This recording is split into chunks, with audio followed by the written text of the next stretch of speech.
प्रेम से बोलिए दशा माता की जय। नमस्कार दोस्तों, आज की कथा में हम दशा माता की संपूर्ण कथा सुनेंगे। आपको कथा अच्छी लगे तो वीडियो को लाइक, सब्सक्राइब और शेयर जरूर कीजिएगा। सबसे पहले हम श्रवण करेंगे दशा माता की पहली कथा। एक राजा था, उसकी 2 रानियां थी। बड़ी रानी के संतान नहीं थी, छोटी रानी के पुत्र था। राजा छोटी रानी और राजकुमारी को बहुत प्यार करता था। बड़ी रानी छोटी रानी से ईर्ष्या करने लगी। बड़ी रानी राजकुमार के प्राण हर लेना चाहती थी। एक दिन राजकुमार खेलता खेलता बड़ी रानी के चौक में चला गया। बड़ी रानी ने राजकुमार के गले में एक काला सांप डाल दिया। छोटी रानी दशा माता का व्रत करती थी। राजकुमार दशा माता का ही दिया हुआ था। दशा माता की कृपा से राजकुमार के गले में सांप बिना नुकसान पहुंचाए चला गया। दूसरे दिन बड़ी रानी ने लड्डुओं में जहर मिलाकर राजकुमार को खाने के लिए दिए। राजकुमार जैसे ही लड्डू खाने लगा तो दशा माता एक दासी का रूप धारण कर आई और राजकुमार के हाथ से लड्डू छीन लिया। बड़ी रानी का यह बार भी खाली चला गया। रानी को बड़ी चिंता हुई कि किसी भी तरह से राजकुमार को मारना है। तीसरे दिन जब राजकुमार फिर बड़ी रानी के आंगन में खेलने गया तो रानी ने उसे पकड़कर गहरे कुएं में धकेल दिया।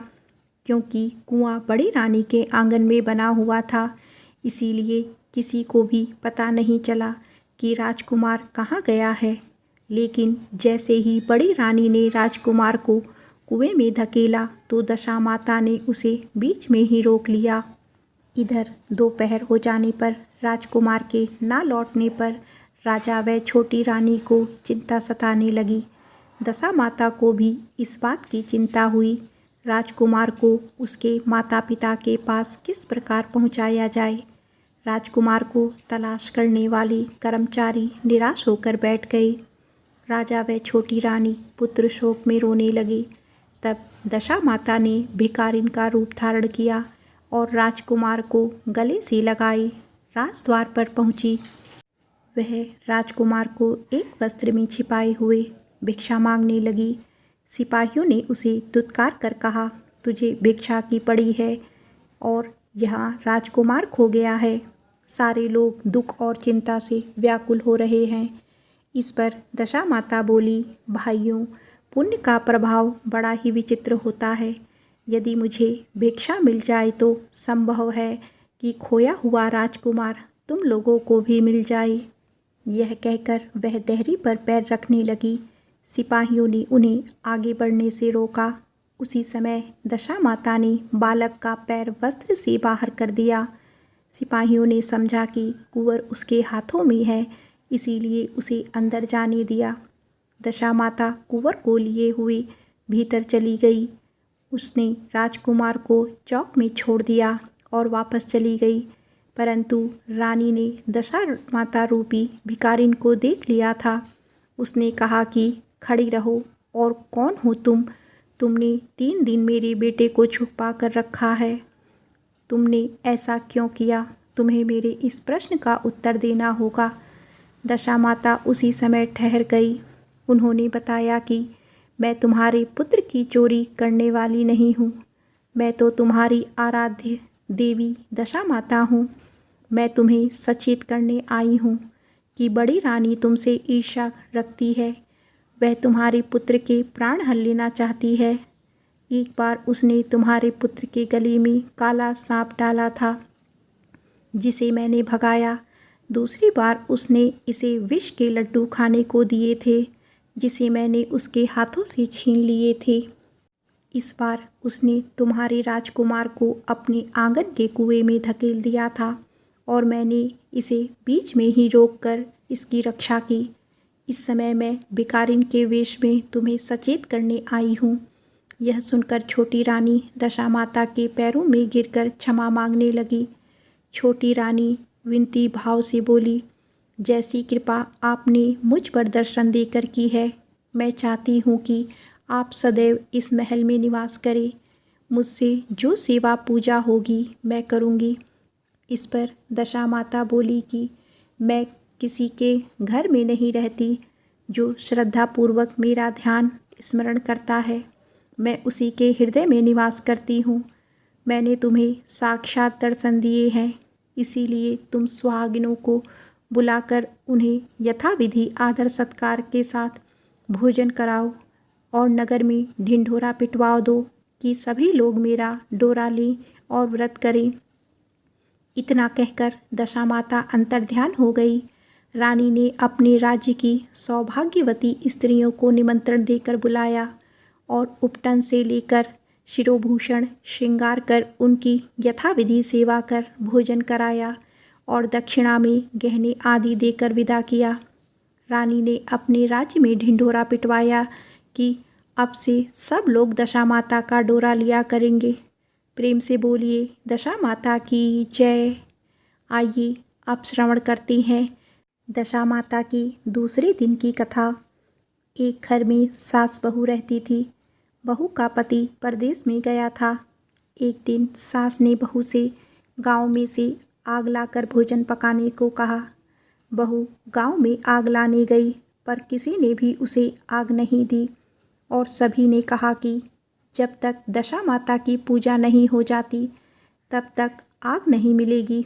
बेचारी बहू खाली हाथ घर लौट आई। उसने सास को बताया कि गांव भर में आज दशा माता की पूजा है, इसीलिए कोई आग नहीं दे रहा है। शाम हो जाने पर सास आग लेने गांव में गई तो स्त्रियों ने उसे आराम से बैठाया और कहा कि सुबह तुम्हारी बहू आग लेने आई थी, परंतु हमारे यहाँ पूजा नहीं हुई थी, इसीलिए आग नहीं दे सकी।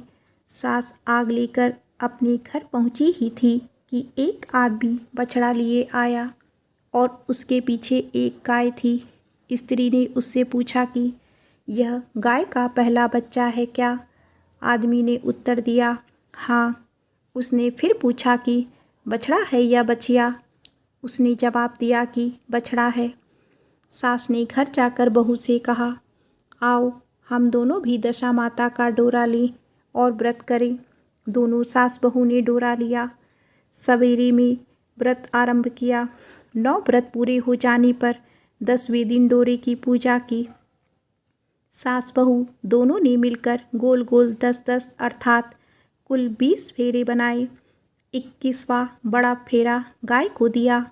पूजन समाप्त होने पर सास बहू दोनों पारण करने बैठी। उसी समय बुढ़िया के बेटे ने परदेश से लौटकर दरवाजे पर आवाज़ लगाई। आवाज़ सुनकर माँ ने मन में सोचा कि क्या हुआ, थोड़ी देर बेटा दरवाजे पर ही खड़ा रह जाएगा, मैं पारण करने के बाद दरवाज़ा खोलूँगी। उधर बहू ने आवाज़ सुनी तो उसे रुकने का साहस नहीं हुआ। अपनी थाली का अन्न इधर उधर करके झटक से पानी पीकर खड़ी हुई। उसने जाकर दरवाज़ा खोला। पति ने उससे पूछा कि अम्मा कहाँ है? बहू ने उत्तर दिया कि वह तो अभी पारण कर रही है। तब पति बोला मैं तुम्हारे हाथ का जल भी नहीं पीऊँगा, क्योंकि मैं 12 बरस के बाद घर आया हूँ। इतने दिनों ना जाने तुम किस प्रकार रही होगी। अम्मा आएगी वह जल लाएगी तब ही जल पीऊँगा। यह सुनकर स्त्री चुपचाप बैठ गई। इतने में उसकी अम्मा पारण कर अपनी थाली धोकर पी चुकी। तब वह लड़के के पास गई। लड़के ने माँ के पैर छुए। अम्मा उसे आशीर्वाद देकर बेटे को घर में ले आई। माता ने थाली परोस कर रखी। बेटा भोजन करने लगा। उसने हाथ में पहला ग्रास ही लिया था कि फेरों के वे टुकड़े जो बहू ने अपनी थाली से फेंके थे अपने आप बेटे के सामने आने लगे। बेटे ने माँ से पूछा यह सब क्या हो रहा है? माँ बोली मैं क्या जानूँ बेटा, बहू जाने। यह सुनकर बेटा आग बबूला हो गया और बोला ऐसी बहू मेरे किस काम की जिसके चरित्र की तुम साक्षी ना हो। उसको घर में नहीं रख सकता, इसे अभी घर से निकालो। यदि ये घर में रहेगी तो मैं घर में नहीं रहूँगा। माँ ने बेटे को व्रत के पारण का सब हाल बताकर हर हाल से समझाया, परंतु वह मानने को तैयार नहीं हुआ। वह यही कहता रहा कि इसे घर से बाहर करो तो मैं रह सकता हूँ। माँ ने सोचा, बहू को थोड़ी देर के लिए बाहर कर देती हूँ। जब लड़के का गुस्सा उतर जाएगा तब बहू को बुला लूँगी। बुढ़िया ने बहू से कहा, देहरी के बाहर जाकर पेड़ के नीचे थोड़ी देर के लिए खड़ी हो जाओ। जब बहू पेड़ के नीचे खड़ी हुई तो पेड़ बोला, मुझसे हटकर खड़ी हो, मैं दशा माता के विरोधी को छाया नहीं दे सकता। इस पर वह वहाँ से चलकर घचौड़ी के पास गई।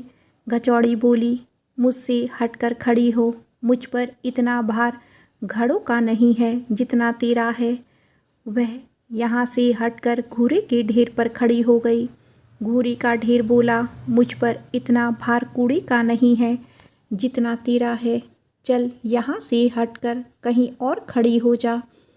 इस प्रकार उसे कहीं भी खड़ा नहीं होने दिया गया। वह अपने मन में बहुत दुखी हुई। वह जंगल में चली गई। जंगल में भूखी प्यासी घूमती फिरती एक सूखे कुएं में गिर पड़ी। वह उसमें गिरी परंतु उसे चोट नहीं आई। वह नीचे बैठ गई। अचानक राजा नल वहाँ शिकार खेलते खेलते वहाँ पहुँच गए। उनके साथी बिछुड़ गए थे। वह प्यास के कारण उसी कुएं पर आई जिसमें वह स्त्री बैठी थी। राजा नल के भाई ने कुएं में पानी के लिए लोटा डाला तो उस स्त्री ने लोटे को पकड़ लिया। भाई ने नल से कहा कि इस कुएं में किसी ने लोटा पकड़ लिया है। तब राजा नल ने कुएं पर आकर कहा कि तुम यदि पुरुष हो तो मेरे धर्म के भाई हो, और यदि स्त्री हो तो मेरी धर्म की बहन हो। तुम जो भी बोलो मैं तुम्हें बाहर निकाल लूँगा। स्त्री ने आवाज़ दी। राजा ने उसे बाहर निकाल लिया तथा हाथी पर बैठाकर राजधानी ले आया। महाराज को शिकार से लौटकर महलों की ओर आते देख सेवकों ने महारानी को महाराज के आने की सूचना दी। सेवकों ने एक स्त्री को हाथी पर बैठा देखकर रानी को बताया कि महाराज एक नई रानी भी साथ ला रहे हैं। यह जानकर रानी बड़ी दुखी हुई। इतने में महाराज भी वहां आ पहुँचे। रानी ने हाथ जोड़कर विनती की, महाराज मुझसे ऐसी क्या गलती हो गई जो मेरे रहते आपने दूसरा विवाह कर लिया है। राजा नल ने हंसकर उत्तर दिया, वह तुम्हारी सौत नहीं ननद है, मेरी धर्म की बहन है। तुम्हें उसके साथ अपनी सगी ननद की तरह बर्ताव करना चाहिए। यह सुनते ही महारानी का मुख प्रसन्नता से कमल की भांति खिल उठा। वह बोली, अब तक मैं ननद का सुख नहीं जानती थी। अच्छा हुआ जो मुझे भाग्य से ननद भी मिल गई। राजा ने उसका नाम मुँह बोली बहन रखा और उसके लिए अलग महल बनवाया। उसके दिन अब सुखपूर्वक बीतने लगे। एक दिन राजा की घोड़ी का बच्चा हुआ तो राजमहल की स्त्रियां बधाई गीत गाने लगी।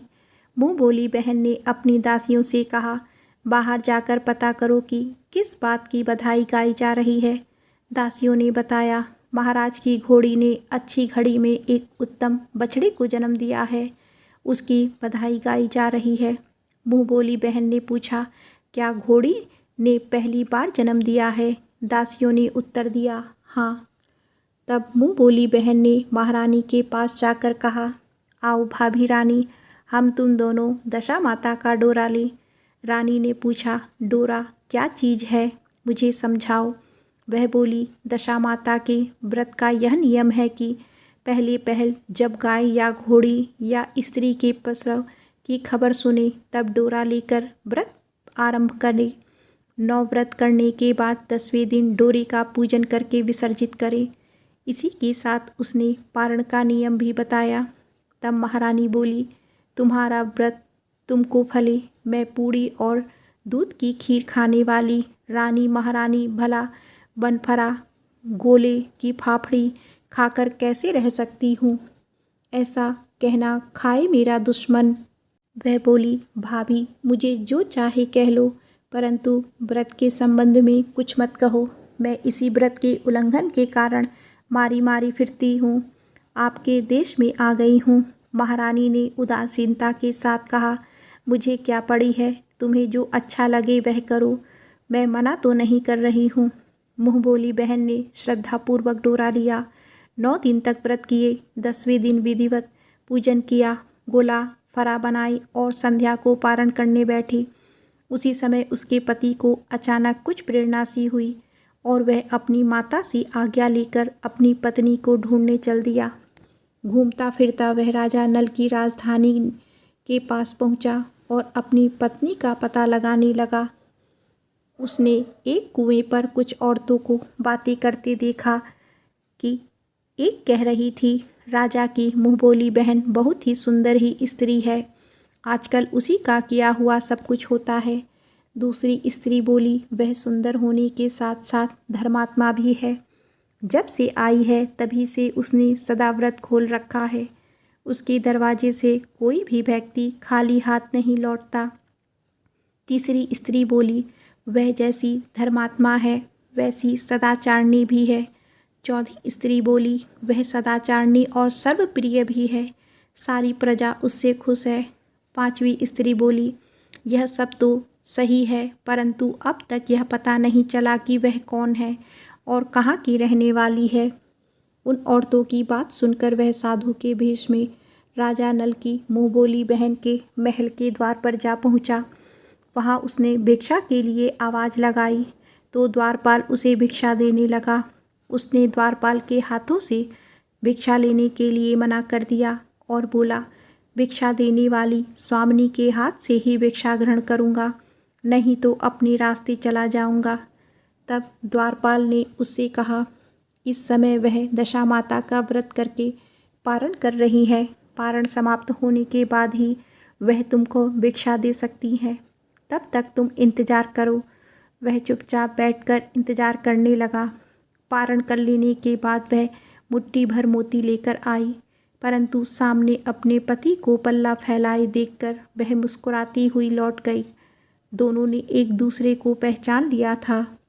महारानी ने मुँह बोली ननद को मुस्कुराते देखकर कहा, जब से तुम आई हो आज तक मैंने मुस्कुराते नहीं देखा, आज इस साधु को देखकर हंसने का क्या कारण है। मुँह बोली बहन ने उत्तर दिया कि वह साधु हमारे घर का है। रानी ने पूछा, तब वह ऐसे क्यों आया है। उसने कहा, वह अभी मेरा पता लगाने आया है।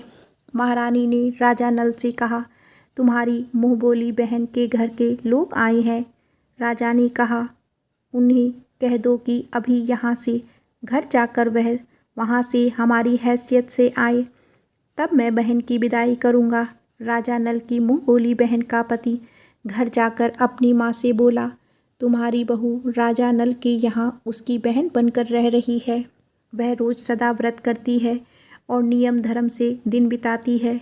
तब उसकी माता ने उसे आज्ञा दी कि बहू को ले आओ। वह डोली, पीनस, बाजे गाजे, कहार आदि के साथ यथाचित सज धज कर राजा नल की राजधानी को चल दिया। राजा ने उसका यथोचित आदर सत्कार किया और कुछ दिन मेहमानी में रखकर विधिपूर्वक बहन को विदा किया। जब वह महल के बाहर निकलकर चलने लगी तो महल भी उसके पीछे पीछे चलने लगा। तब महारानी बोली, ननद जी तुम चली और मेरा महल भी ले चली, जरा पीछे मुड़कर तो देखती जाओ। ज्यों ही उसने पीछे मुड़ा और देखा तो राजा का संपूर्ण राजसी वैभव अचानक लुप्त हो गया। राजा की मुँह बोली बहन तो अपने पति के साथ आनंद से रहने लगी, परंतु राजा नल व रानी का यह हाल हो गया कि वह दोनों कमरी कथरी ओढ़े फिरने लगे। उसके भोजनालय में पत्ते खड़खड़ाने लगी। राजा नल ने रानी से कहा, अब हमें यहाँ से कहीं दूसरी जगह चले जाना चाहिए। रानी पतिव्रता स्त्री थी, उसने राजा की आज्ञा मान ली। चलते चलते वे एक गांव के पास पहुँचे। वहाँ पर बेरी के पेड़ पर बेर लगे हुए थे। राजा रानी दोनों भूखे थे। उन्होंने बेरों को उठाया तो बेर लोहे के हो गए। इस प्रकार राजा रानी जिस वस्तु को भी हाथ लगाते वह कंकड़ पत्थर में बदल जाते थे। इतने पर भी राजा रानी आगे बढ़ते गए। रास्ते में उन्हें एक व्यापारी मिला। व्यापारी ने राजा रानी को पहचान लिया। उसने राजा रानी के भोजन के लिए सेर भर आटा दिया। वे आटा लेकर नदी के किनारे गए। वहाँ रानी भोजन बनाने लगी और राजा नल स्नान करने चले गए। उस नदी में मछुआरे मछलियाँ पकड़ रहे थे। मछुआरों ने राजा को 4 मछलियाँ दी। रानी ने मछलियाँ भूनकर रोटी बना ली। राजा नल भोजन करने बैठे तो रोटियाँ ईंट में परिवर्तित हो गई और मछलियाँ उछलकर नदी में चली गई। वहाँ से चलकर राजा रानी अपनी मुँह बोली बहन के यहाँ गए। बहन को जब पता चला कि भाई भाभी आए हैं तो उसने सेवकों से पूछा, कैसे आए हैं? सेवकों ने कहा कि भिखारियों के हाल में आए हैं। यह सुनकर उसे बड़ी लज्जा आई। उसने राजा रानी को एक कुम्हार के यहाँ ठहरा दिया। शाम को थाल सजाकर बहन स्वयं भाभी से मिलने कुम्हार के घर गई। उसने भाभी के सामने थाल रखा तो भाभी ने कहा कि इस थाल में जो कुछ भी है उसे कुम्हार के चक्के के नीचे रख दो और चली जाओ। ननद थाल का सामान चक्के के नीचे रख कर चली गई। थोड़ी देर में राजा ने आकर रानी से पूछा, कहो बहन आई थी, क्या लाई थी? रानी ने कहा, आई तो थी पर जो कुछ लाई थी मैंने इस चक्के के नीचे रखवा दिया है। राजा ने वहाँ देखा तो वहाँ कंकड़ पत्थरों के सिवा कुछ भी नहीं था। राजा को समझते देर न लगी कि यह सब बुरी दशा के कारण है। भला वह मेरे लिए कंकड़ पत्थर क्यों लाएगी? अब राजा रानी वहाँ से चलकर अपने मित्र के घर गए। मित्र को लोगों से पता चला कि उसने पूछा, कैसे आना हुआ? उन्होंने उत्तर दिया, भिखारियों के हाल में आए हैं। कहा, कोई बात नहीं, जैसे आए वैसे अच्छे आए। आखिर मित्र हैं, उन्हें महलों में ले जाओ। मित्र ने उन दोनों का स्वागत किया, स्वादिष्ट भोजन कराया। एक कमरे में उनके लिए पलंग बिछवा दिए। उस कमरे में एक खूंटी पर नौलखा हार टंगा था। आधी रात के समय राजा तो सो गए परंतु रानी जाग रही थी। रानी ने देखा कि हार वाली खूंटी के पास दीवार में एक मोर का चित्र बना हुआ है। मोर धीरे धीरे हार को निगल रहा है। रानी ने राजा को जगाकर वह दृश्य दिखाया। राजा ने सोचा, यहाँ से चुपचाप भाग चलना चाहिए, नहीं तो सवेरे चोरी का कलंक लगेगा। तब मित्र को क्या मुख दिखाएंगे? बेचारे राजा और रानी सुबह उठकर जंगल की ओर चले गए। दोनों चलते चलते एक दूसरे राजा की राजधानी में पहुंच गए। वहां अतिथि और भिक्षुओं को सदा व्रत दिया जाता था। वे दोनों भी सदा व्रत लेने गए परंतु उस समय सदा व्रत बंद हो चुका था। वहां के अधिकारियों ने कहा, यह लोग ना जाने कहां से अभागे आए हैं कि इन्हें देने के लिए कुछ भी नहीं बचा, फिर भी इन्हें एक मुट्ठी चने दे दो। उन्होंने इस प्रकार से अनादर और कड़वी बातों सहित दान लेना अस्वीकार कर दिया। वे दानाध्यक्ष की निंदा करते हुए बोले, ऐसे कंजूस हैं तो सदा व्रत देने के नाम पर ही क्यों करते हैं? दानाध्यक्ष बोला, यह तो बड़ा घमंडी भिक्षु लगता है, भीख भी मांगता है और गाली भी दे रहा है। इनको हवालात में डाल दो। इस प्रकार दोनों को एक कोठरी में बंद कर दिया गया। एक एक मुट्ठी चने दोनों को खाने के लिए मिलने लगे। जिस कोठरी में राजा रानी बंद किए गए थे उसी के पास आम रास्ता था। एक जमादारनी राजा की घुड़साल साफ कर उसी रास्ते से निकल कर आती है। एक दिन वह बहुत देर से निकली। रानी उससे पूछने लगी, आज तुम्हें इतनी देर कैसे हो गई? वह बोली कि आज राजा की घोड़ी के बछड़ा हुआ था, उसकी टहल में देर हो गई। रानी ने पूछा कि घोड़ी का पहला प्रसव है क्या? जमादारनी ने बताया, पहली बार। रानी ने फिर पूछा, बछड़ा हुआ है या बछड़ी? जमादारनी ने बताया कि बहुत अच्छा बछड़ा हुआ है। यह सुनकर रानी ने राजा से कहा, एक बार मैंने तुम्हारी मुँहबोली बहन के डोरे का अनादर किया था, उसी दिन से हमारी यह दशा हुई है। मैं आज दशा माता का डोरा लेना चाहती हूँ। राजा ने कहा, परंतु यह पूजन की सामग्री कहाँ से आएगी? उसके नियम धर्म का पालन कैसे होगा? रानी ने उत्तर दिया, दशा माता ही सब कुछ करेंगी, मैं तो उन्हीं का नाम लेकर डोरा लेती हूँ, फिर जो होगा देखा जाएगा। रानी ने तो तार राजा की पगड़ी से और एक तार अपने आंचल से लेकर अपना डोरा तैयार किया और उसी समय से व्रत करने लगी। थोड़ी देर में ही वहाँ का राजा अपनी घोड़ी को देखने के लिए उसी रास्ते से निकला। राजा ने नल दंपत्ति को देखा। कोठरी में बंद देखकर पूछा कि ये लोग कौन हैं और इनका क्या अपराध है। पहरेदारों ने कहा, ये लोग भिक्षा लेने आए थे। ये आपको आशीर्वाद देने के बदले गालियां देते थे। इसी कारण दानाध्यक्ष ने इन लोगों को कैद में डाल दिया। राजा ने कहा, यह तो इनका कोई अपराध नहीं है। इनको मनवांछित भिक्षा नहीं मिली होगी, इसीलिए ये गाली देने लगे होंगे। इनको संतुष्ट करना चाहिए था, ना कि कैद में डालना चाहिए था। इनको अभी रिहा करो। राजा की आज्ञा से उसी समय दोनों को कोठरी से बाहर निकाला गया। राजा उनके पाँव में पद्म और माथे पर चंद्रमा देखकर पहचान गया कि यह तो राजा नल और रानी दमयंती हैं। इस पर उन्होंने दोनों हाथों से हाथ जोड़कर क्षमा मांगी और हाथी पर बैठाकर अपने महल में ले गए। कुछ दिन तक राजा के यहाँ रहकर उन दोनों ने पूरे राष्ट्रीय ठाट के साथ अपनी राजधानी की ओर प्रस्थान किया। रास्ते में वे पहले अपने मित्र के यहाँ गए। मित्र ने राजा नल की आने की खबर सुनकर लोगों से पूछा, मित्र आए तो कैसे आए? लोगों ने कहा, अब की बार तो राशि ठाट बाट के साथ हाथी, घोड़ी, डंका, निका, पालकी, पीनस और फौज के साथ आए हैं। मित्र ने कहा, अच्छी बात है, आने दो। मेरे लिए तो जैसे तब थे वैसे अब भी हैं। आखिर है तो मित्र ही। राजा रानी मित्र के महल में गए। मित्र ने उनको आदर सत्कार के साथ उसी स्थान पर ठहराया जिस स्थान पर पहले ठहराया था। आधी रात के समय जब राजा सो रहे थे और रानी पैर दबा रही थी, तब रानी ने देखा कि मोर का चित्र जो पहले हार को निगल गया था उसे निगल रहा है। रानी ने राजा को जगाकर यह दृश्य दिखाया। राजा नल ने अपने मित्र को बुलाकर यह दिखाया। मित्र बोला कि मैंने तब भी तुमको चोर नहीं समझा और ना अब समझता हूँ। यह दृश्य तुम्हारी बुरी दशा का फल है। आप निश्चित रहिए, मेरे मन में कोई मैल नहीं है। मित्र के यहाँ से चलकर राजा रानी अपनी मुँह बोली बहन के यहाँ गए। उसने सुना राजा भैया आ रहे हैं तो उसने लोगों से पूछा, कैसे आ रहे हैं? लोगों ने कहा, जिस प्रकार राजा का आना चाहिए उसी प्रकार आ रहे हैं। उसने कहा, उनको महल में ले आओ।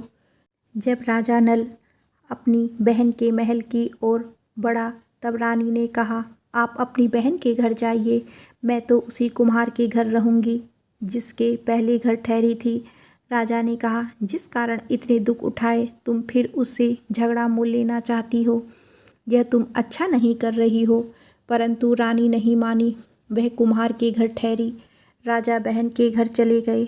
शाम को राजा की बहन भाभी के लिए थाल सजाकर कुम्हार के यहाँ आई। उसने भाभी के सामने थाल रख दिया।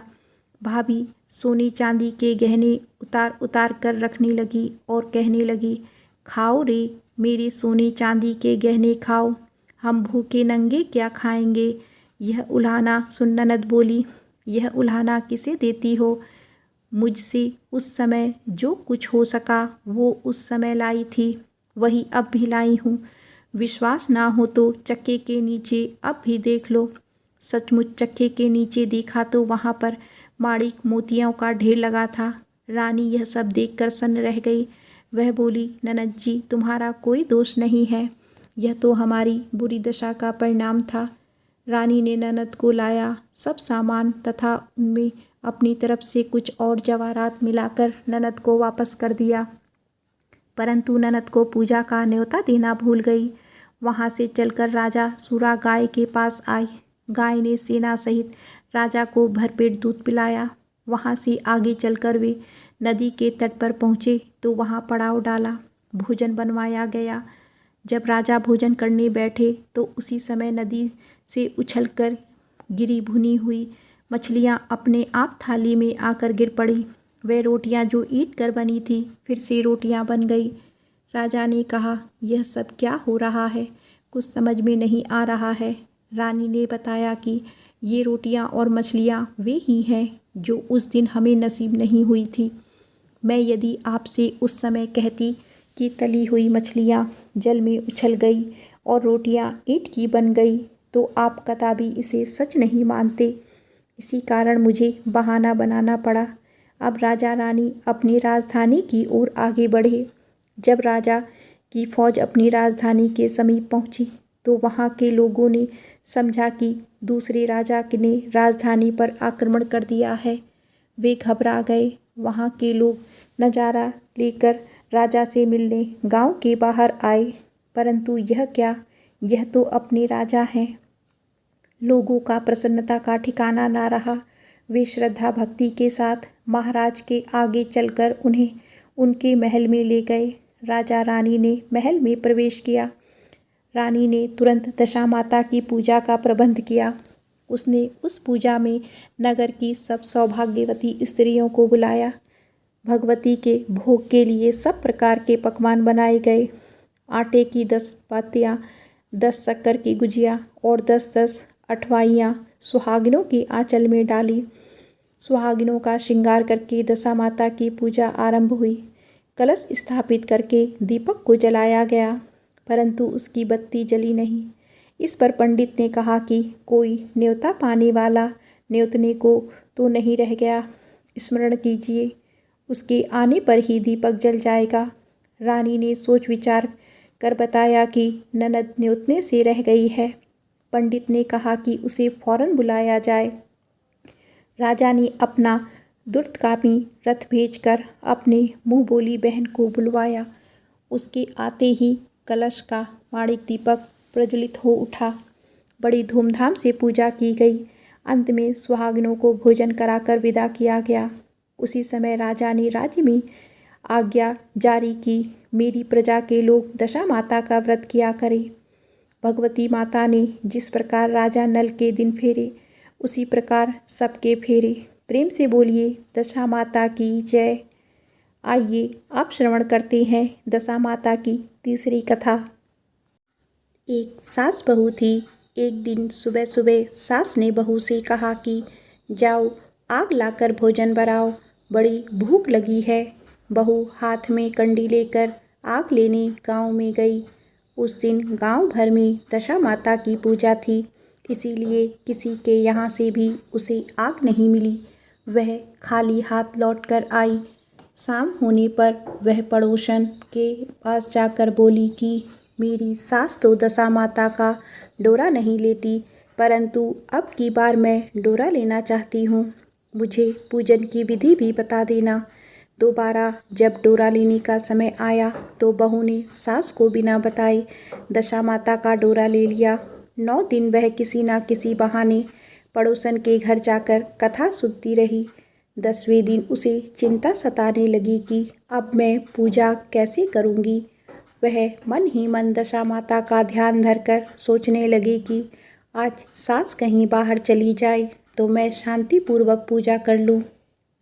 दशा माता की कृपा से सास बहू से बोली, मैं आज खेतों में जा रही हूँ, यदि मुझे आने में देर हो जाए तो तुम मेरे लिए खेत पर खाना ले आना। बहू के मन की मुराद पूरी हो गई। वह तो यही चाहती थी। उसने सास से कहकर कि आप निश्चिंत होकर जाइए, घर का सारा काम मैं निपटा लूँगी। सास के जाते ही बहू ने स्नान कर दशा माता की पूजा की। इसके बाद वह पूजा की सामग्री मिट्टी के गोले में रखकर उसे सिलाने के लिए ले जाने लगी कि उसकी सास खेतों से वापस आ गई। सास को देखकर बहू ने जल्दी से उस गोले को मटकी में छिपा दिया। उसने सोचा कि उचित समय पर गोले को दही से निकालकर विसर्जित कर आऊँगी। सास ने आते ही बहू से कहा, तुम मुझे खाना देने क्यों नहीं आई? अब तक क्या कर रही थी? बहू ने कहा कि आज मैंने सर के बाल धोए थे, उनके सूखने में देर लग गई, इसी कारण भोजन बनाने में देर हो गई। मैं थाली लगाती हूँ, आप घुस तैयार होकर भोजन कीजिए। सास का गुस्सा कुछ ठंडा हुआ। वह पैर धोकर चौक पर बैठ गई कि उसका बेटा भी आ गया। वह भी माता के साथ भोजन करने बैठ गया। सास भोजन करके उठना ही चाहती थी कि उसका बेटा बोला, मुझे तो दही चाहिए। सास ने बहू से दही देने के लिए कहा। बहू बोली, मैं तो रसोई में हूँ, आप ही इन्हें दही दे दीजिए। सास हाथ धोकर दही लेने गई, परंतु जैसे ही उसने छाछ की मटकी उठाई तो उसमें कुछ खड़खड़ाने की आवाज़ आई।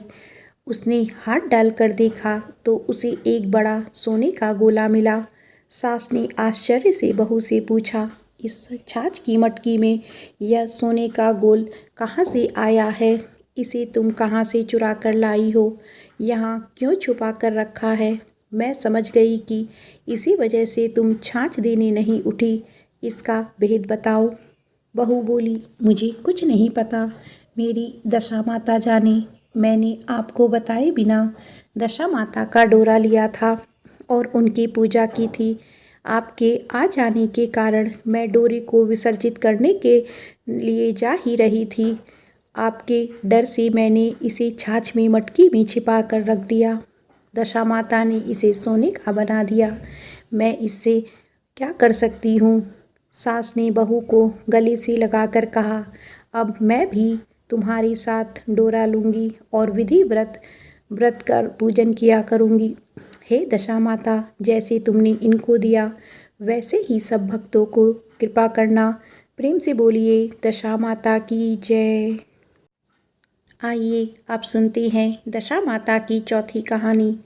एक साहूकार था, उसके परिवार में 5 पुत्र, उनकी बहुएं तथा एक पुत्री थी। पुत्री का विवाह हो चुका था, परंतु उसका गौना नहीं हुआ था। इस कारण वह भी अपने माता पिता के घर में ही रहती थी। एक दिन साहूकार की पत्नी दशा माता का डोला ले रही थी। उसकी बहुओं ने भी डोरा ले लिया। बहुओं ने अपने सास से पूछा कि क्या ननद के लिए भी डोरा लेना है? सास ने कहा हाँ। इस पर बहुओं ने कहा कि उनकी तो विदाई होने वाली है, यदि व्रत से पहले ही विदा हो गई तब क्या होगा? सास ने उत्तर दिया, मैं व्रत का सारा सामान साथ में रख दूंगी, वह अपने ससुराल में पूजा कर लेगी। ऐसा ही हुआ। उसके ससुराल से लेनी उसका पति आ गया। माँ ने बेटी को विधि पूर्वक विदा किया और उसकी पालकी में पूजा का सब सामान रखवा दिया। लड़की जब अपने ससुराल पहुंची तो उसके घर के आंगन में गलीचा बिछाकर बैठाया गया। आस पड़ोस की महिलाएं नई बहू को देखने लगी। सब उसकी सुंदरता और गहनों की, कपड़ों की तारीफ करने लगी।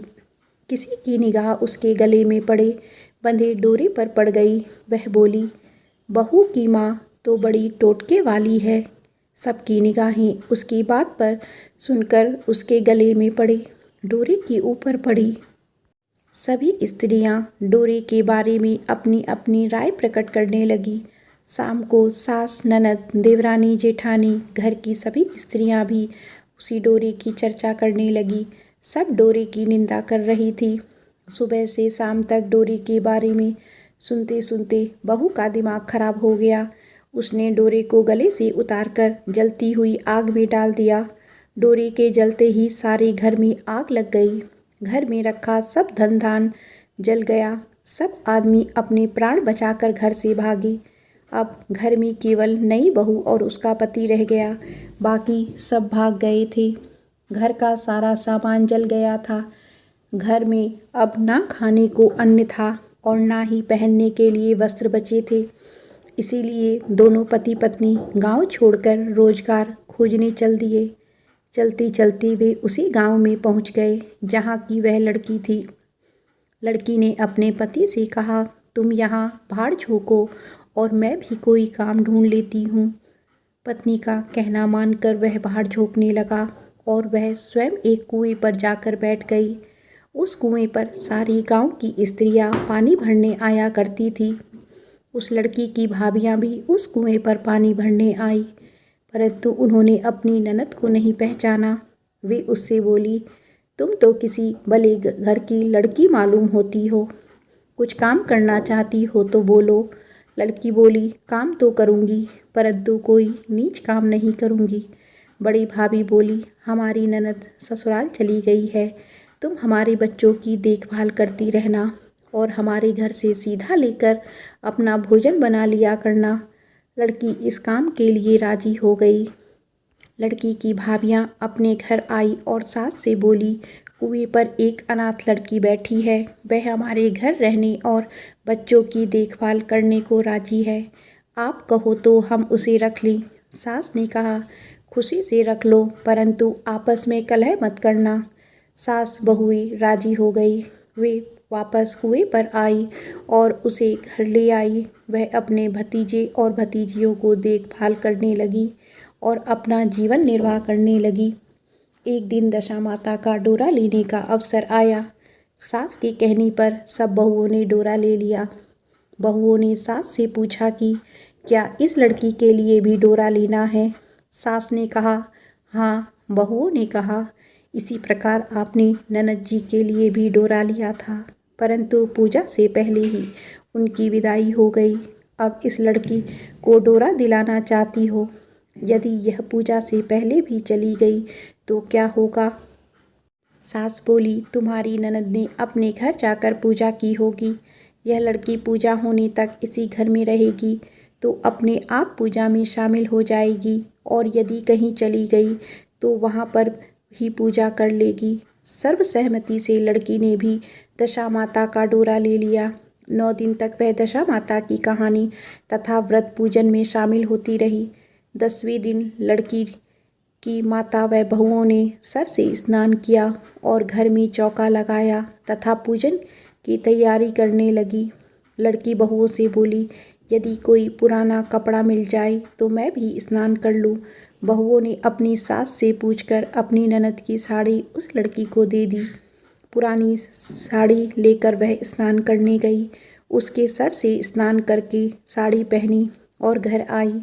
घर पर पूजा आरंभ हो गई। वह जैसे ही पूजा के पास आकर बैठी तो बहुओं ने कहा, यह तो हमारी ननद जैसी लग रही है। इस पर सास ने नाराज होकर कहा, तुम्हारी मन में जो आता है बोलती रहती हो। पूजा के समय भी चुपचाप नहीं बैठा जाता। चुप रहो, मुझे कथा कहने लेने दो। तुम्हारी बातों से कथा में विघ्न पड़ता है। बहुएं चुप हो गई। घर की सब स्त्रियों ने पारण किया। लड़की ने भी पारण किया। इसके बाद स्त्रियां एक दूसरे का सर गूंथने लगी। एक ने लड़की का सर गूंथना शुरू किया। वह बोली, जैसी गुथ सिर में है वैसी गुथ हमारी ननद के सिर में भी थी। सास नाराज होकर बोली, तुम मेरी बेटी की तुलना इससे क्यों कर रही हो। सास ने बहू को तो डांट दिया, परंतु उसकी बात मन में घर कर गई। उसने लड़की से कहा, आज रात मेरे पास सोना। रात को जब बहुएं सो गई तो उसने लड़की से पूछा, तुम्हारे पीहर में कभी कोई था। उसने जवाब दिया, मेरे 5 भाई और भाभियाँ थी, तुम जैसा मेरे माता पिता थे। उसने फिर पूछा, क्या हुआ। लड़की बोली, पीहर में मैंने दशा माता का डोरा लिया था। उसके पूजन से पहले ही ससुराल के लिए विदा हो गई। ससुराल में पहुंचकर मेरे गले में पड़े डोरे को देखकर वह की स्त्रियां हंसी उड़ाने लगी। तब मैंने उस डोरे को आग में डाल दिया। उस डोरे के साथ घर का सारा सामान जलकर भस्म हो गया। सब लोग भाग गए। हम दोनों भागकर इस गांव में आ गए। उसकी माँ ने पूछा कि तुम्हारा पति कहाँ है। लड़की ने कहा, वह भड़ बूझे के यहाँ भाड़ झोंक रहा है। दशा माता के प्रकोप से हमारी यह हालत हो गई। वह समझ गई कि यह लड़की कोई और नहीं उनकी बेटी ही है। तब उसने अपने 5 बेटों को बुलाकर कहा कि यह तुम्हारी छोटी बहन ही है। सवेरा होते ही माता के कहने पर 5 भाई भड़ बूझे के यहाँ से अपने बहनोई को ले आए। उन्होंने उसको स्नान कराया, उत्तम वस्त्र पहनने के लिए दिए। कपड़े पहनकर वह सुंदर साहूकार दिखाई देने लगा। वह कुछ दिन ससुराल रहकर अपने घर चला गया। घर पहुंचकर उसने देखा कि सब लोग पहले की तरह सुखपूर्वक रह रहे हैं। इसके बाद वह अपने ससुराल आया और अपनी पत्नी को विदा करके ले गया। वह अपनी दशा पर विचार करती हुई जा रही थी। मार्ग में एक नदी पड़ी। उस नदी में स्नान करके अप्सराएं दशा माता का डोरा ले रही थी। उनके पास एक डोरा बच गया था। वह अप्सराएं बोली, यदि इस टोली में कोई उच्च वर्ग की स्त्री हो तो उसे ये डोरा दे दिया जाए। उन्होंने डोली के पास जाकर पता किया और वह डोरा उस लड़की को दे दिया। जब लड़की अपने ससुराल पहुंची तो सास थाल सजाई, ननद कलश लिए और देवरानी जेठानी अन्य मांगलिक वस्तुएं उसके लिए लेकर स्वागत करने के लिए खड़ी थी। नेक दस्तूर हो जाने के बाद लड़की को आसन पर बिठाया गया। आसन पर बैठने के बाद लड़की ने कहा, आप लोगों ने पहली बार दशा माता के डोरे के लिए अपशब्द कहे थे, जिसका फल ये हुआ कि घर के सब लोग बिछड़ गए तथा घर का धन धान्य जलकर स्वाहा हो गया। बड़ी मुसीबतें उठाने के बाद अब अच्छे दिन आए हैं। आप में से कोई भी अब मेरे दशा माता का डोरे की निंदा करने की भूल ना करे। सब मेरा व्रत हो जाए तब श्रद्धा पूर्वक पूजा करें। जब सबसे खुशी खुशी बात मान ली तो 9 दिन तक व्रत चलता रहा। 10वें दिन विधि पूर्वक डोरे की पूजा की गई। 7 सुहागिनों को न्योता दिया गया, उनका श्रृंगार करके आंचल भरा गया। इस प्रकार दशा माता का पूजन समाप्त हुआ। जिस प्रकार दशा माता ने उस लड़की के दिन फेरे, वैसे ही वह सबके दिन फेरी और सब पर दया करे।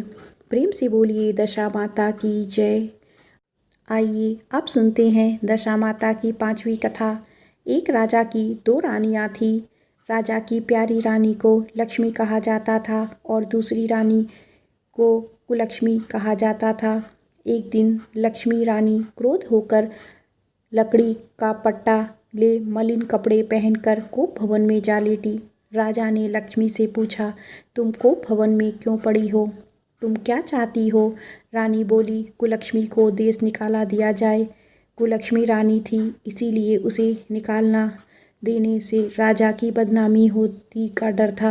इसीलिए रानी को पीहर छोड़कर आने की बात सोची गई। राजा ने पटरानी को एक रथ में सवार कराया और स्वयं घोड़े पर चढ़कर रथ के साथ चलने लगी। एक भीषण जंगल में पहुंचकर राजा ने रथ को रुकवाया। पालकी ढोने वालों को वहां से हट जाने के लिए कहा।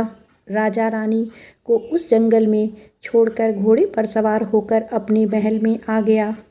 कुलक्ष्मी को राह जोते सारी रात बीत गई। रानी को प्यास लगी, वह रथ से उतरकर पानी की तलाश में चल दी। रानी ने आसपास पानी खोजा परंतु उसे कोई जलाशय नहीं दिखाई दिया।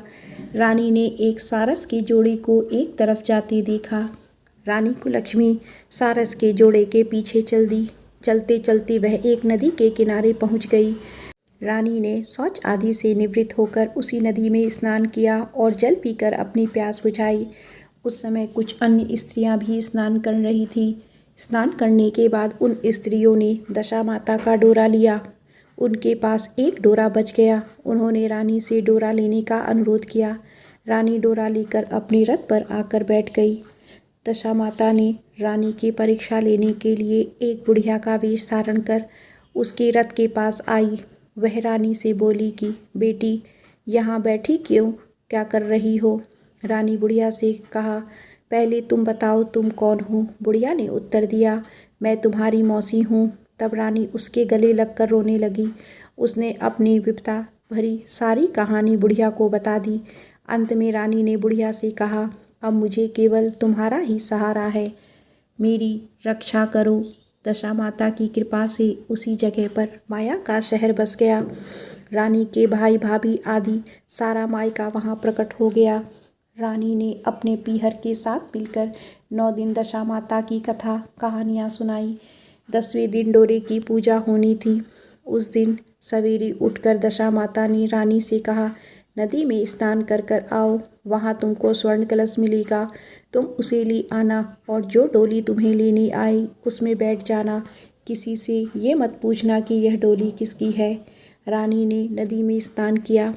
वह स्नान करके बाहर निकल आई तो उसे 2 स्वर्ण के कलश नदी के किनारे रखे मिले।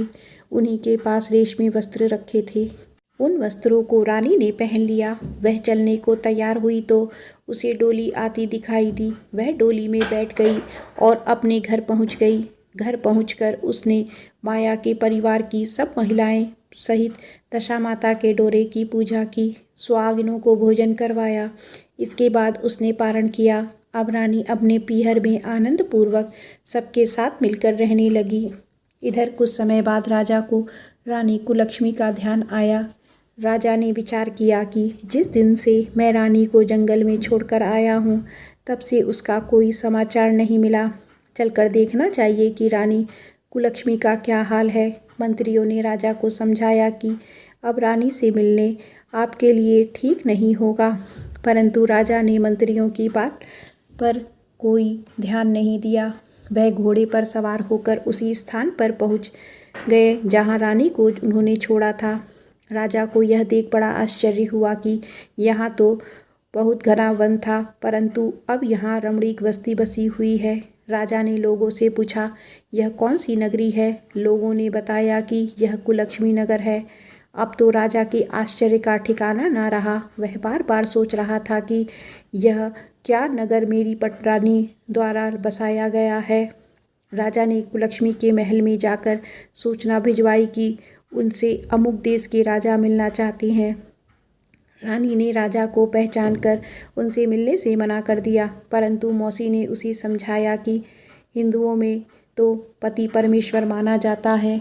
तुम्हें यही उचित है कि तुम यथाशक्ति उनका आदर सत्कार किया करो। मौसी के कहने पर रानी कुलक्ष्मी ने राजा को महल में बुलवाया।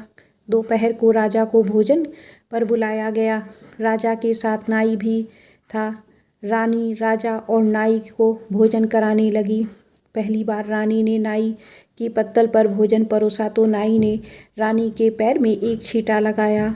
रानी इस भेद को नहीं समझ सकी।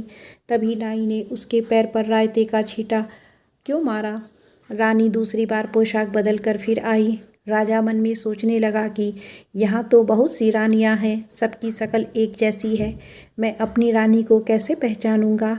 डेरे आकर राजा ने नाई से कहा, यहाँ तो कई रानियाँ हैं, मैं अपनी रानी को कैसे पहचानूंगा। नाई बड़ा चतुर था। वह बोला, रानी तो एक ही है, परंतु वह पोशाक बदल बदल कर हमारी सामने आ रही है। राजा ने नाई से पूछा, तुम्हें कैसे पता चला कि रानी एक ही है। नाई बोला कि मैंने उसके पैर पर रायते का छींटा मारा था।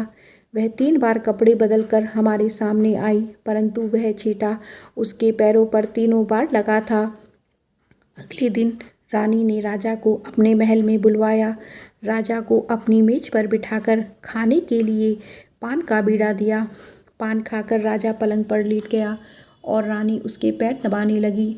राजा ने रानी से अपने किए की क्षमा मांगी और रानी को अपनी राजधानी में चलने को कहा। रानी ने कहा, आप मुझे किस मुँह से चलने को कह रहे हैं? आप तो मुझे जंगल में अकेला छोड़कर चले गए थे। आप तो दूसरी रानी के कहने में आकर मेरा परित्याग कर चुके थे। यह तो मेरी मौसी का किया हुआ है, उसी के कारण यह सब वैभव मुझे प्राप्त हुआ है, वरना आप तो मेरा सर्वनाश कर चुके थे। राजा ने रानी को बहुत समझाया। तब रानी बोली, मैं केवल एक शर्त पर आपके साथ चल सकती हूँ। आप मेरी मौसी से वरदान मांगेंगे कि यह नगरी आपकी राजधानी के पास पहुँचा दे, जिससे जब मेरा मन चाहे आपके पास रहूं और जब जी चाहे तो मैं मौसी के दिए हुए महल में चली जाऊं। मेरी मौसी बड़ी दयालु है, संभव है कि वह आपकी बात मान जाएगी। राजा ने दशा माता मौसी से प्रार्थना की। मौसी ने राजा की बात मानकर दोनों शहरों को आपस में स्थापित कर दिया, मानो एक दूसरे के ही भाग हों। राजा ने दशा माता की कृपा का फल जानकर शहर में डिंडोरा पिटवाया कि उसकी प्रजा दशा माता की पूजा किया करे। भगवती दशा माता ने जिस प्रकार कुलक्ष्मी पर दया करी, वैसे ही सब जनों पर दया करी। प्रेम से बोलो दशा माता की जय। आइए अब सुनते हैं दशा माता की 6वीं कथा। एक राजा था, उसकी रानी कोमलांगी थी। वह फूलों की सैया पर सोया करती थी। एक दिन फूलों के साथ कच्ची कली भी आ गई। कच्ची कली के कारण उसे रात को नींद नहीं आई। वह करवटें बदल रही थी। राजा ने पूछा, प्रिय, आज क्या बात है जो तुम्हें नींद नहीं आ रही है? रानी ने बताया कि आज फूलों में एक कच्ची कली आ गई है। वह मेरे शरीर में चुभ रही है, इसी कारण मुझे नींद नहीं आ रही है। राजा ने शयन कक्ष भी एक दीपक जला रखा था, जिसे ज्योति स्वरूप कहते थे। ज्योति स्वरूप रानी की बात सुनकर हंसा। राजा ने हाथ जोड़कर उससे हंसने का कारण पूछा। ज्योति स्वरूप ने बताया कि अभी तो रानी को कच्ची कली के कारण इतनी तकलीफ हो रही है, कल सवेरे होने पर जब रानी का सर का बोझा ढोना पड़ेगा तब इसकी क्या गति होगी। राजा ने पूछा कि क्या मेरे जीवित रहते ऐसा संभव है। तब दीपक ज्योति स्वरूप ने उत्तर दिया, हाँ संभव है, तुम्हारे जीते जी संभव है। ज्योति स्वरूप की बात सुनकर राजा ने मन में सोचा कि देववाणी कभी असत्य नहीं होती, होनी को कौन टाल सकता है।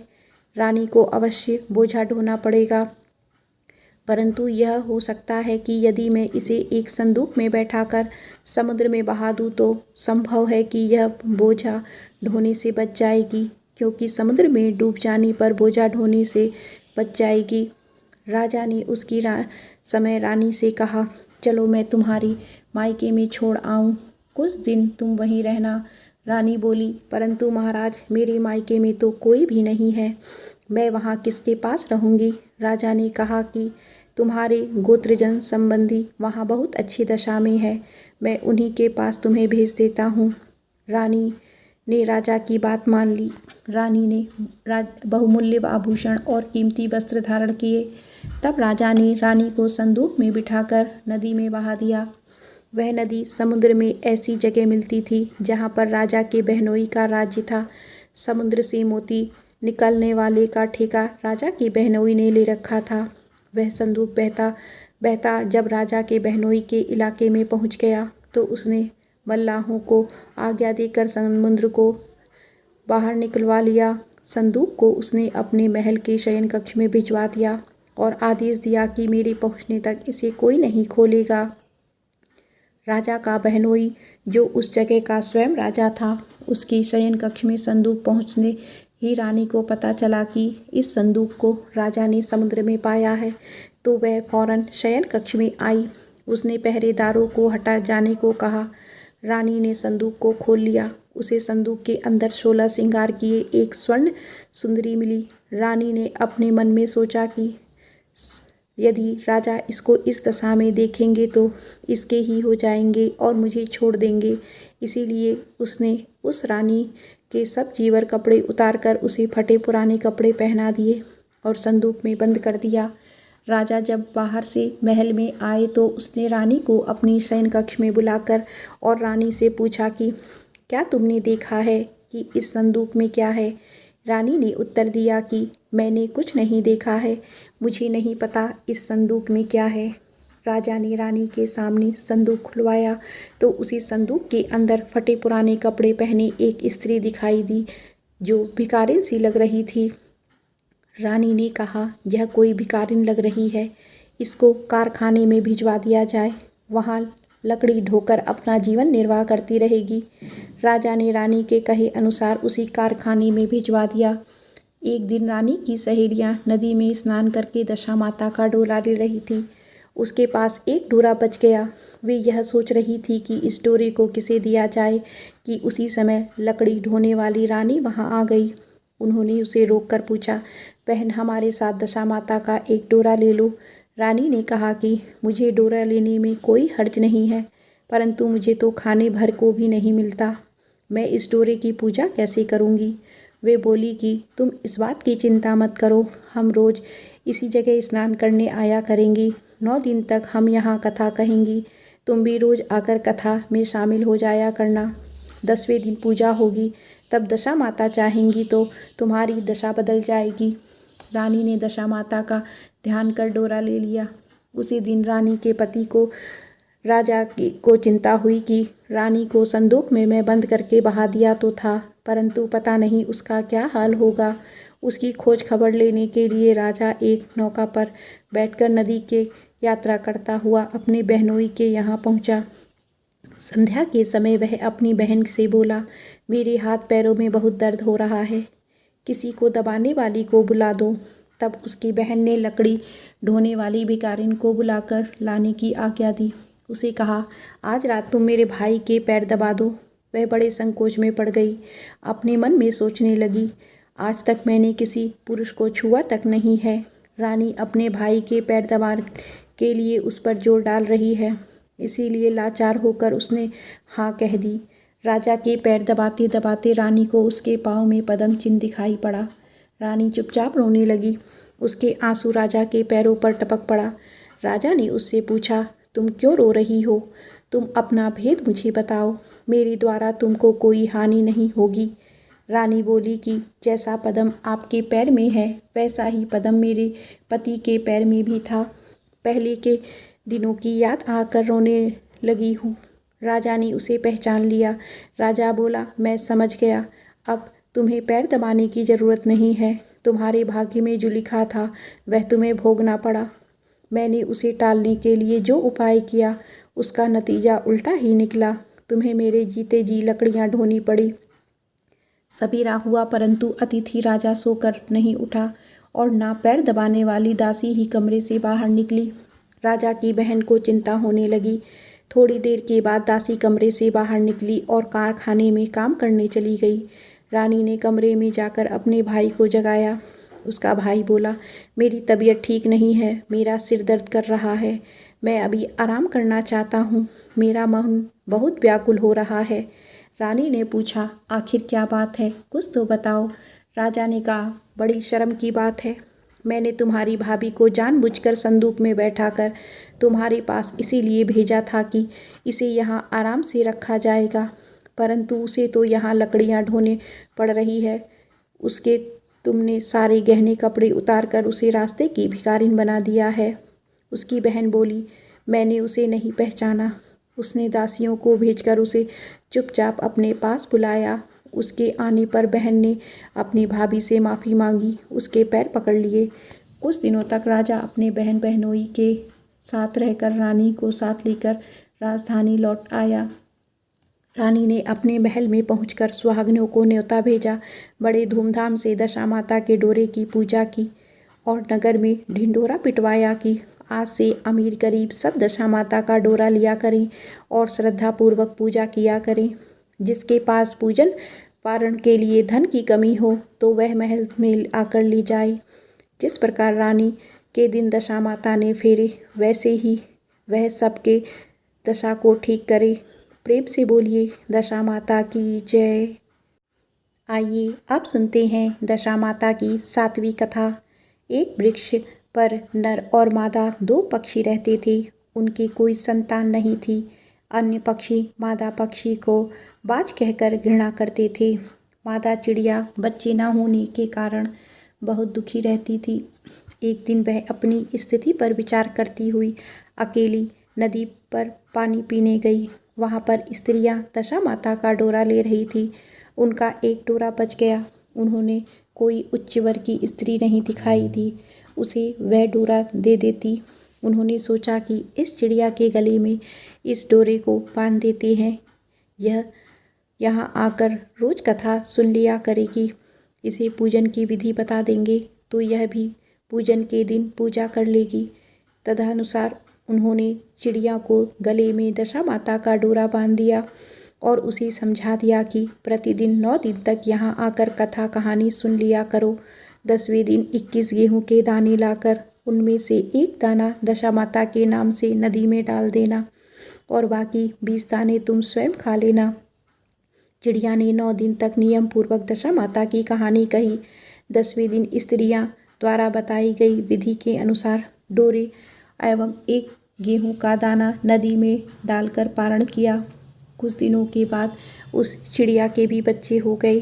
अन्य चिड़ियाओं को बड़ा आश्चर्य हुआ कि इसे तो बच्चे नहीं हो रहे थे, अब बच्चे कैसे होने लगे। वह चिड़िया बोली, जब मुझे बच्चे नहीं हो रहे थे तो तुम सब मुझे बाज कहकर धुतकार रही थी। अब मुझे दशा माता की कृपा से बच्चे होने लगे हैं। चिड़ियों के पूछने पर उसने दशा माता का डोरा लेने का सारा हाल कह सुनाया और पूजा की विधि का भी वर्णन किया। तब से जंगल की सारी चिड़ियाएँ दशा माता का व्रत करने लगी। प्रेम से बोलिए दशा माता की जय। आइए अब सुनते हैं दशा माता की 8वीं कथा। पुराने समय की बात है कि एक घर में एक देवरानी और जेठानी रहती थी। वे दोनों निसंतान थी। वह मेहनत करके पेट पालती थी। दोनों व्रत पूजन कुछ भी नहीं करती थी। एक दिन दोनों प्रातःकाल गांव में आग लेने गई। उस दिन गांव में दशा माता का पूजन था, इसीलिए उन्हें किसी ने भी आग नहीं दी। आग ना मिलने पर देवरानी जेठानी से बोली, आज हम दोनों का भी व्रत रहेगा। शाम को आग मिलने पर ही रसोई बनाकर भोजन करेंगी। शाम हो जाने पर जेठानी अपनी पड़ोसन के यहाँ आग लेने गई। पड़ोसन ने उसे आदरपूर्वक बैठाया। जेठानी ने पड़ोसन से पूछा, दशा माता का पूजन करने से क्या होता है? पड़ोसन ने बताया कि जिस बात की इच्छा करके डोरा लिया जाता है वह इच्छा पूर्ण हो जाती है। जेठानी यह सुनकर पड़ोसन से बोली, अगली बार जब डोरा लेना हो तो मुझे भी बताना, मैं भी डोरा लूँगी। जेठानी जैसे ही आग लेकर घर आई तो उसे गाय चरते आई दिखाई दी। ग्वाला पीछे आ रहा था। उसके कंधे पर एक बछड़ा था और एक गाय बछड़े को चाटते हुए चल रही थी।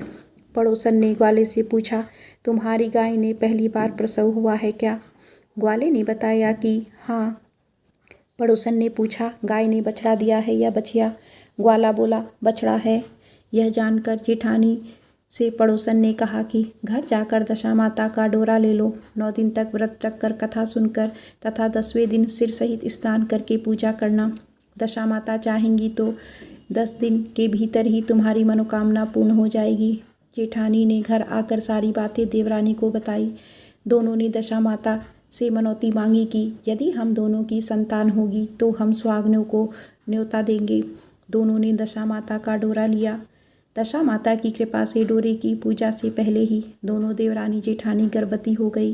9 महीने 9 दिनों के बाद दोनों के यहाँ लड़के ने जन्म लिया। बालकों के नामकरण संस्कार के बाद देवरानी ने जेठानी से कहा, हमने तो सुहागनों को न्योतने की मनौती मांगी है, उसे अब पूरा करना चाहिए। जेठानी ने कहा कि अभी ऐसी क्या जल्दी है, जब लड़कों का अन्नप्राशन संस्कार होगा तब सुहागनों को न्योता देंगे। जब लड़कों का अन्नप्राशन संस्कार हुआ तब देवरानी जेठानी से सुहागनों को न्योतने की बात कही, परंतु जेठानी ने बात को टाल दिया और कहा कि लड़कों के मुंडन संस्कार पर सुहागनों को न्योता देंगे। होते होते कुछ समय बाद लड़कों का मुंडन संस्कार भी हो गया। देवरानी ने जेठानी को सुहागनों के न्योतने की बात कही। जेठानी बोली, लड़कों की सगाई के समय ही सुहागने को न्योता दिया जाएगा। लड़के बड़े हो गए, उनकी सगाई भी हो गई, परंतु जेठानी ने अब की बार भी सुहागनों को नहीं न्योता। जेठानी बोली, जिस दिन से लड़के के फेरे होंगे उसी दिन सुहागने को न्योता जाएगा। इस पर देवरानी बोली, बहन तुम्हारी सब इच्छा हो तब सुहागनों को न्योतना, परंतु मैं तो लगन के दिन ही सुहागनों को न्योता दूंगी। देवरानी के ने लगन के दिन ही सुहागनों को न्योता दिया, परंतु जेठानी ने कुछ भी परवाह नहीं की। लगन के बाद मात्र का पूजन करने दोनों दूल्हे बारात सजाकर बैंड बाजे सहित ब्याह चलने चल दिए। देवरानी ने बेटे का विवाह बड़े धूमधाम से सकुशल पूर्ण हो गया, परंतु जेठानी ने सुहागनों को न्योता नहीं दिया था। इसीलिए दशा माता ठीक फेरों के समय उसे उठाकर ले गई। दूल्हे के सहसा गायब हो जाने के कारण वर कन्या दोनों में हाहाकार मच गया। उसकी बारात खाली हाथ घर लौट आई, परंतु लड़की की माता बड़े संकट में पड़ गई कि इस अद्व्यायी लड़की को कौन विवाह करेगा। पड़ोसन की चतुराई सुहागन के ने लड़की की माता को समझाया कि ब्याह का जो सामान बचा है उस सामान को लड़की के हवाले कर दिया जाए। लड़की भिखारियों को सदा व्रत देने लगी। एक दिन एक साधु तीर्थ यात्रा करता हुआ वहां आया। गांव से घने जंगल में एक पीपल का पेड़ था। लोग इस पीपल के पेड़ को पारस पीपल कहते थे। उसी पेड़ पर दशा माता का निवास था। साधु चलता चलता शाम को उसी पेड़ के नीचे ठहरा। झाड़ूदार ने आकर उसी पेड़ के पास के मैदान में झाड़ू लगाई। बिस्ती ने मस्तक से वहां पर छिड़काव कर दिया तथा माली ने यहाँ फूल बिखेर दिए। तब अनेक देवता अनेक प्रकार की पोशाक पहनकर आने लगे तथा स्थान पर बैठने लगे। सबसे बाद में स्वर्ग की राजा इंद्र सिंहासन पर से उतरे। इसी के साथ स्वर्ग की अप्सराएं आकर सिंहासन के चारों ओर नाचने लगी। उसी समय अधब्याहे लड़के को गोद में लेकर दशा माता पीपल के पेड़ से नीचे उतरी। इंद्र के साथ स्वर्ग से एक सूरा गाय भी आई। उसने 2 गिलास दूध दिया। लड़के ने अधब्याहे के भाग का एक गिलास अलग रख दिया। दूसरे गिलास का दूध भी पी लिया। जब तक अप्सराएं का नाच गान होता रहा, दशा माता लड़के को गोद में लेकर बैठी रही। प्रातःकाल होते ही देवताओं का दरबार भंग हुआ। साधु भी वहाँ से चलकर गांव में आया। साधु महाराज गांव में भिक्षा मांगते मांगते अल्पब्याही लड़की के घर पहुँचा। लड़की ने आदरपूर्वक साधु को बैठाया और भोजन तैयार किया। लड़की ने 3 पत्तल परोस कर रखे। पहली पत्तल अल्पब्याही अपने पति के लिए रखी, दूसरी पत्तल बाबा जी के सामने रखी और एक पत्तल अपने सामने रखी। बाबा ने अपने आप कहा, वहाँ जो बात मैंने रात को वहाँ देखी थी वही बात यहाँ भी देखने को मिल रही है। लड़की ने पूछा, क्या बात है बाबा जी? साधु बाबा ने बात टालती हुई कहा, हम बैरागी लोग ऐसी अनेक बातें कहते रहते हैं, तुम्हें ऐसी बातों का क्या मतलब? तुम तो भोजन करो और भगवान का भजन करो। लड़की ने हट पकड़ ली। उसने कहा, जब तक आप अपनी कही बात का खुलासा नहीं करेंगे मैं भोजन नहीं करूँगी। इस पर भी साधु बाबा चुप रहे। तब लड़की बोली, आप साधु हैं, मैं सती हूँ, आप या तो अपने कथन को स्पष्ट कीजिए, नहीं तो मैं आपको श्राप दे दूँगी। तब साधु बाबा ने रात का सारा किस्सा कह सुनाया। यह सुनकर लड़की ने बाबा के साथ पीपल के पेड़ के पास जाने का निश्चय कर लिया। साधु बाबा आगे चले और लड़की उनके पीछे पीछे चलती रही। साधु बाबा लड़की को पारस पीपल के पास छोड़कर चले गए। संध्या होने पर नित्य की तरह जमादार ने झाड़ू लगाई, भिस्ती ने अपने मस्तक से पानी का छिड़काव किया और माली ने फूल बिछाए। देवताओं के राजा इंद्र आए, अप्सराओं का नाच गान प्रारंभ हो गया। उसी समय दशा माता पीपल के पेड़ से उतरकर दरबार में बैठ गई। लड़के ने सूरा गाय का दूध लिया और एक गिलास अल्पब्याही लड़की के लिए रख दिया। जैसे ही लड़के ने दूध का गिलास मुंह पर लगाया, त्यों ही लड़की दूसरा गिलास हाथ में लेकर वर के सामने आई। वह बोली, अपना भाग लेने आई हूँ, मैं उपस्थित हूँ, मेरे लिए क्या आज्ञा है? मैं सेवा करने के लिए तैयार हूँ। तब लड़का बोला, मैं इस तरह से तुमसे नहीं मिल सकता, मैं दशा माता की सेवा में रहता हूँ, मुझे अभी दरबार में जाकर दशा माता की गोद में बैठना होगा। यदि तुम्हें मुझसे प्यार है तो दशा माता को प्रसन्न करके उनसे मुझे अपने लिए मांग सकती हो, तब मैं तुम्हारा हो जाऊंगा। लड़का दूध पीकर दशा माता की गोद में जाकर बैठा। लड़की अप्सराओं के साथ नाच गाने लगी। जब सवेरा हुआ तो दशा माता ने इस लड़की को बुलाकर पूछा, तुम कौन हो? तुम्हारे नाचने से मैं बहुत प्रसन्न हुई हूँ, जो कुछ मांगना है मांग लो। लड़की ने दशा माता से वचन लिया कि मैं जो कुछ मांगूंगी वह आप मुझे देंगी। तथास्तु कहने के बाद लड़की ने अपने पति को पकड़ लिया। मुझे यही चाहिए। दशा माता ने कहा, तूने मांगा तो बहुत, परंतु मैं वचन दे चुकी हूँ, इसी कारण मैं तेरे पति को तुझे वापस देती हूँ। राजा इंद्र ने पूछा कि भगवती यह सब क्या राज है? मैं इस राज को जानना चाहती हूँ। तब दशा माता ने बताया कि यह लड़का मेरी वरदान से प्राप्त हुआ था और इसकी माता ने मनौती मांगी थी कि लड़का पैदा होने पर मैं सुहागनों को न्योता दूंगी, परंतु उसने अभी तक अपना वचन पूरा नहीं किया। इस कारण मैं इस लड़के को विवाह मंडप से उठा लाई हूँ। यह लड़की इसकी अल्पब्याही पत्नी है और पतिव्रता है। पतिव्रता होने के कारण यह देश समाज में पहुंचकर मुझसे अपना पति मांग रही है। दशा माता के ऐसे वचन सुनकर इंद्र सहित सब देवताओं ने वर वधू के ऊपर पुष्प की वर्षा की। तब तक साधु बाबा भी वहां पर आ गए। साधु बाबा दूल्हा दुल्हन को साथ लेकर गांव की ओर चल पड़े। जब ये तीनों गांव के समीप पहुंचे तो गांव वालों ने दूल्हा दुल्हन को देखकर लड़की के पिता को सूचना दी, तुम्हारी पुत्री एक दूल्हे के साथ आ रही है। जिस दिन से लड़की चली गई थी उसके पिता ने लोकापवाद के कारण घर से निकलना बंद कर दिया। गांव वालों की यह बात सुनकर भी उसने अपने घर के दरवाजे नहीं खोले। उसने समझा कि लड़की साधु बाबा के साथ आ रही होगी, इसीलिए लोग मेरा उपहास कर रहे हैं। जब गांव के गणमान्य व्यक्ति ने भी यही बात बताई तब उसने दरवाज़ा खोला और बाहर निकला।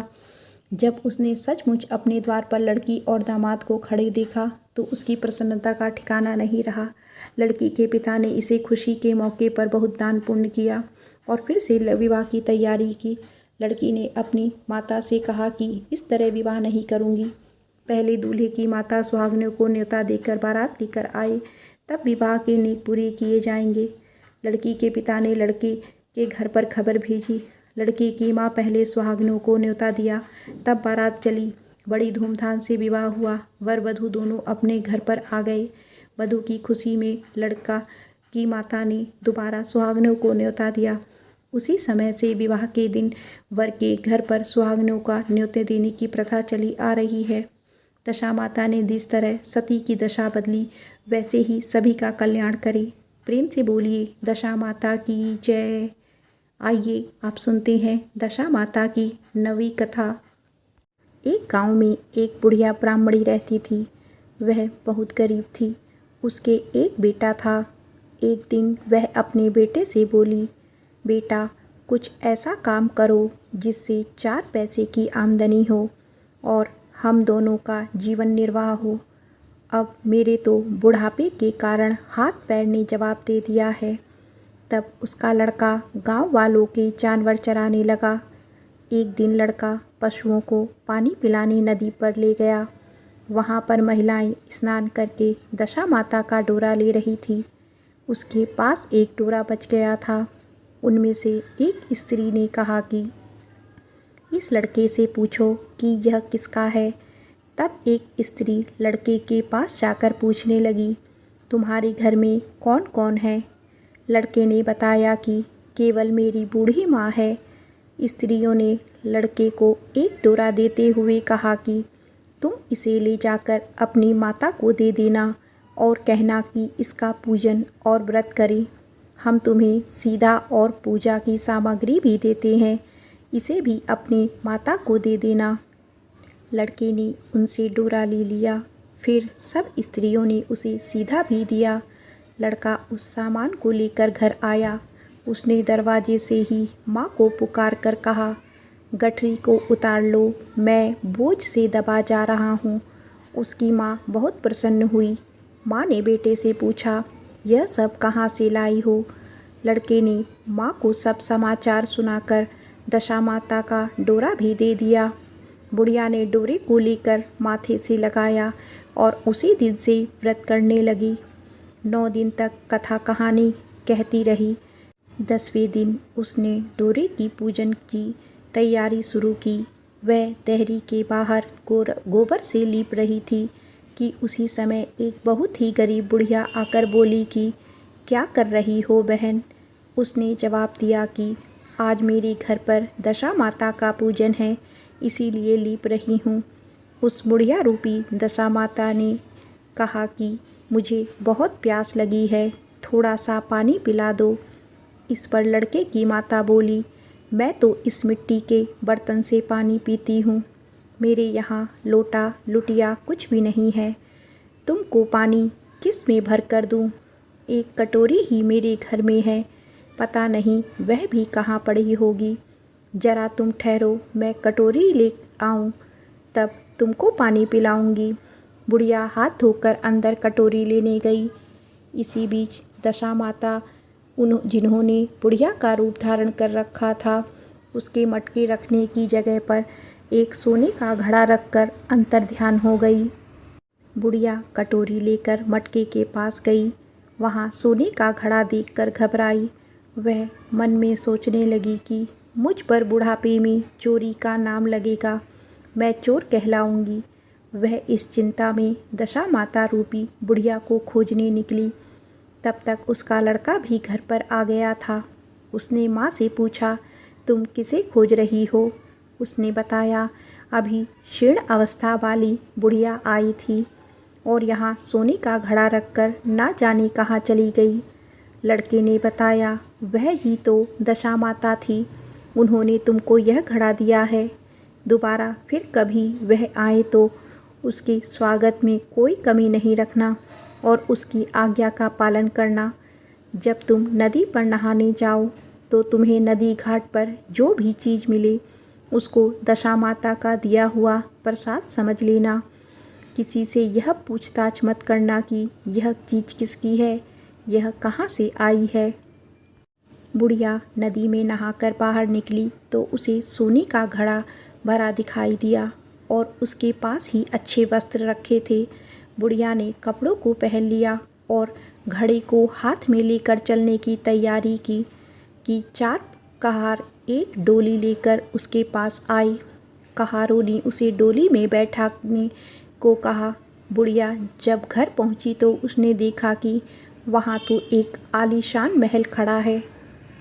बुढ़िया महल के अंदर चली गई। वहाँ उसने श्रद्धापूर्वक और भक्ति भाव से दशा माता के डोरे का पूजन किया और हाथ जोड़कर वरदान मांगा कि जिस प्रकार तुमने मुझे संपत्ति दी है उसी प्रकार मेरे घर में एक सुशील बहू और आ जाए, तभी यह सब शोभा देगा। कुछ दिनों बाद लड़के का विवाह हो गया और बहुत ही सुंदर व सुशील बहू बुढ़िया के घर आई। बुढ़िया ने दोबारा दशा माता से वर मांगा कि जैसे मेरे बहू बेटे सुशील और सज्जन हैं उसी प्रकार के मैं पौत्र बन जाऊं। कुछ दिनों बाद बुढ़िया के यहाँ एक पौत्र रूपी रत्न पैदा हुआ। एक दिन बुढ़िया ने अपनी बहू को पास बैठाकर समझाया कि मेरी यह सब संपत्ति दशा माता की प्रदान की हुई है। उन्हीं की कृपा से तुम इस घर में आई हो। मेरे नहीं रहने के बाद यदि कोई मैले कुचैले कपड़े धारण किए बुढ़िया तुम्हारे घर पर आए तो उसे आंचल के छोर से पोंछ डालना, घिन मत करना, उससे प्रार्थना करना, यह सब आपका ही दिया हुआ तो है। जब भी दशा माता का डोरा लेना हो तब उसको तुम भी अवश्य लेना और श्रद्धापूर्वक उसका पूजन करना। जब भी तुम्हारे ऊपर संकट के बादल घिर आए तो सुहागिनों को न्योतना। दशा माता की कृपा से तुम्हारी सब इच्छा पूरी होगी। कुछ दिनों के बाद बुढ़िया का स्वर्गवास हो गया। दशा माता ने सोचा कि बुढ़िया के घर चलकर देखना चाहिए कि उसकी बहू सास के वचनों का पालन करती है या नहीं। एक दिन दशा माता ने वृद्धा भिखारिन का वेश धरकर उसके घर गई। उसे देखते ही बहू खड़ी हो गई। उसने पाँव छुए और बालक को उसकी गोद में डाल दिया। उसकी श्रद्धा भक्ति से दशा माता बहुत प्रसन्न हुई। उन्होंने आशीर्वाद दिया कि तेरी धर्म बुद्धि है, भगवान तेरा सदैव कल्याण करेंगे, भंडार भरपूर रहेगा, तू जो इच्छा करेगी वह तुझे अवश्य प्राप्त होगी। दशा माता ने जैसी कृपा बुढ़िया ब्राह्मणी पर की वैसे ही कृपा भक्तजनों पर बनी रहे। प्रेम से बोलिए दशा माता की जय।